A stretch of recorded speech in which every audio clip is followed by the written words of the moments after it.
All right, yes, people, welcome to the Real Talk Football Premier League debate show. Make sure you like, comment, subscribe. Tobias, myself, Shaq. All right, Tobias, Arteta, Arsenal. Arsenal fans, I saw them on, I come across something on YouTube. And one of this Arsenal guy was saying there's not that much difference between Liverpool and Arsenal and Man City. His excuses were injuries crippled them. They didn't have the depth how they have it now. Declan Rice is another year into his Arsenal career. Saliba, Gabriel, Rare, Tear. They've got their striker now. They only lost four games, just like Liverpool. Draws killed them because of injuries. All right, now they've got Sugarendi. Yeah, they've got their tempo set up because they thought Declan Rice was there and he can't dictate a tempo of a football match. Now he's coming to this super number 8 now. That's what he's at Arsenal. They've got their striker, their 25 goal striker. They've been screaming for one. They've got their striker. They've got Madueke who gives them depth out wide. 1 year is another year older. Odegaard's another year older. Saka's another year older. They've got their depth now. There is no excuses for Arteta. And I think Arteta's is under the most pressure in the Premier League, even more than Amorim. He has to win a big trophy. Has to. Like, he has to win. No excuses now. If they don't win the league or the Champions League, everything else is a failure. I don't know, man. If what are we saying? We just saying the league, Champions League, and otherwise it's failure, bro. If you look Tobias, if you look at what Arteta's been, he's been there for 5-6 years. The money he's spent, they have gave him serious money. He's built his squad. Apart from Pep, he's been there out of the big 6. He's been there the longest. He's built his squad. He's molded his squad. Really, this is Arne Slot. I'm not talking about Liverpool, but this is Arne Slot's real squad this season. He's had his for nearly 6 years now. Spent £100 million on the footballer. Spent loads more money than everybody else, bar Chelsea.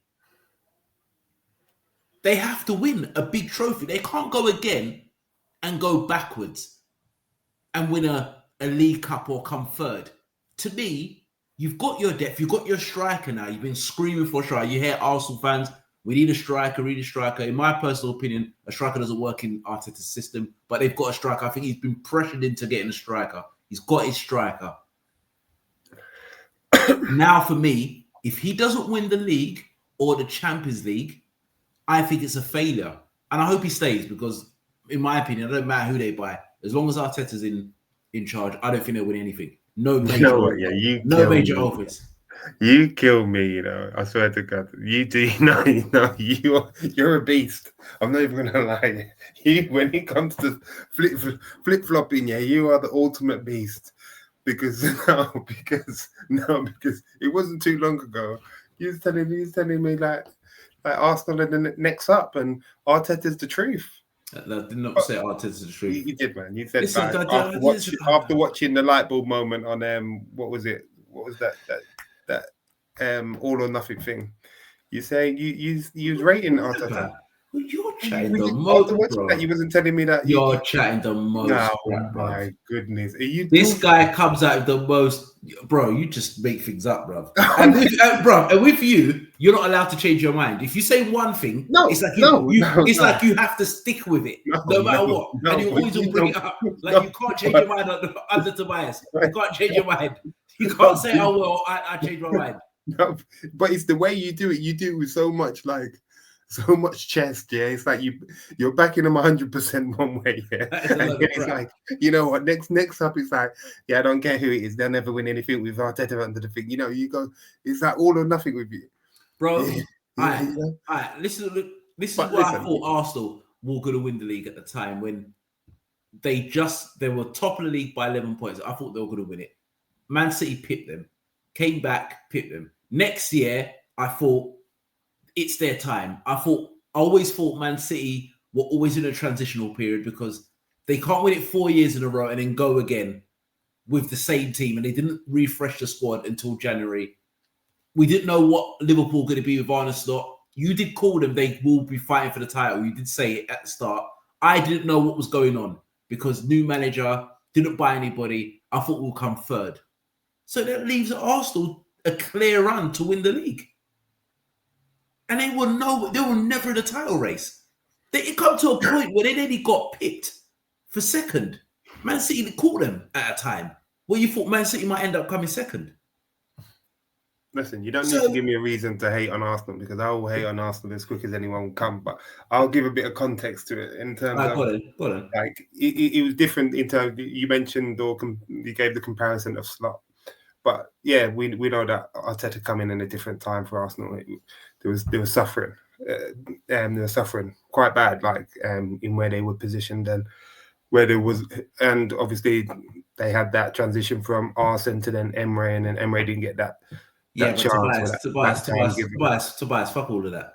Yeah, The last 3 years, there's no context now, bro. No, I'm the biggest Arsenal hater, and I'll look across their squad, and I was the first one to tell you that they ain't winning nothing. Yeah, I was the first one to tell you that, and I wasn't really having Arteta. I've always said this, so it's not nothing. But I'm just trying to add a bit of context to how I feel right now. In terms, I don't believe that. It's when you're saying the biggest trophies. I think I think now it's they had their chance. I think they had their moment in the last couple of seasons with Hughes lot being out of it and Man City sort of within that transition, and they had that time to sort of settle their squad, which they have. And yeah, I just think that now I think they've gone away from what they was good at. I think now they're more defensive. I think now they're more solid and more of a solid team, a hard to break down team, rather than they don't excite me when I watch them. It's not as if like you can't have a championship winning team that their fans are celebrating when you win a corner. That's crazy. You know, like, all right, Tobias. If they, for example, with Arsenal, with all the players they bought in, say they bring in Eze as well. Yeah, they bring Eze as well. They come fourth or third, and they win a Carabao Cup. Does he keep his job, and is that a satisfactory season for Arsenal? They come third. They're never in a title race. After, say, February, March, they weren't in a title race. So they were in the title race up till March, got last 16 of the Champions League, won the Carabao Cup, but came third. With the players they've bought and the squad they've had, how long he's been, the money they've invested. If that was Ruben Amorim, would you be okay? If that was Ruben Amorim, where Arsenal are, where down the line in their project, would you be happy with that? 6 years in, money spent. I wouldn't be personally, but I think that majority of Arsenal fans will be happy. I think you've got a small portion of them that won't be. But if you look at the transfer business they've done this year, let's say Partey's gone, Zupermendi's coming, massive miss Partey, and Norgard's coming. Argument to say that have they improved in that area, taking out Partey? No. Do you believe that Declan Rice is a number 8? No, they'll do enough for me. So Gyökeres, like I think he was one of the best strikers out there. I think most teams wanted him. But Nunes is 100% that he's going to work out for him. That's it. Nunes is one of the best strikers out there when it was Portuguese league. We don't know. That's a gamble. But you've got the ready-made. He's not going to get any better. This is him now. You've got the ready-made centre forward that should get you over the line and win you a title. Madueke, you like him? I like him. You like him. I'm not massive on him personally. I don't see what he offers. I don't see the £50 million price tag. I don't see him being different to what they already have. They should got Mbeumo. Sorry, but I think they should have got him instead. Yeah, I think someone of their ilk is better suited. Just for the goal output, isn't it? I think it's when they're searching for. Tobias, sorry to cut you. Stay there. What you've just said with the players they've bought, to me, it feels like Madueke, these guys, Gyökeres, these guys feel like squad players to me, in a sense of he likes his starting 11. These are just fillers. I'm telling you, if Gyökeres doesn't hit the ground running, by Christmas, I won't be surprised he's a sub. To me, the way they play, it doesn't matter if they have a striker or not who can get goals, they will not score. It feels like their team is so structured, it suits a Kai Havertz as a false nine up front than a striker. I think he's going to be lost. It's the way they play. If they don't change their style, and to me, the players he's brought in, to me, it feels like, when Klopp was at Liverpool, these guys were never going to push to be first team players. No matter what they do, they're always going to be a sub. But I don't know. I think it's a hard one right now. I do. I mean, I am on the fence. I don't see him winning it. I'm far from it. With the business that you guys have done, you expect City to come back stronger. I can't really see them winning it. So, and I think Chelsea a goalkeeper away from challenger as well. Yeah, you forget Chelsea. You do forget Chelsea. They've done. Their